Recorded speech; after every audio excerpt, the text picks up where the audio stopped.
అన్నాడు ఏంటని ఎంక్వైరీ చేస్తే అప్పటికే జగన్ దగ్గర ఇట్లా చెప్పొచ్చాడు, జగన్ కూడా మెత్తబడుతున్నాడు అని తెలిసి ఇతనే లేకపోతే ఇక ఏ గొడవ ఉండదు కదా అని చంపించేశాడు అన్నటువంటి కోణాన్ని రామ్ సింగ్ ఎస్టాబ్లిష్ చేసే ప్రయత్నం చేశాడు.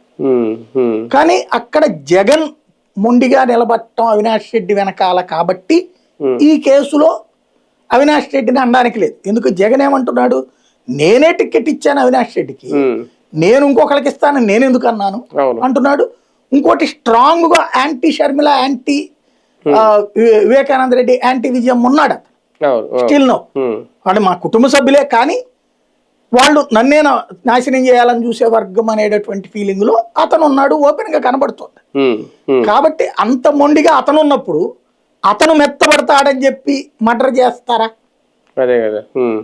ఎందుకంటే మర్డర్ జరిగిన తర్వాత నాన్న రాయలసీమ పౌరుషమే కదా, నేను నీకు టికెట్ ఇస్తే నా బాబాయ్ నువ్వెంతలో చంపుతావు అని అనాలి కదా. ఇది క్లోజ్ కదా, ఇది రక్త సంబంధం.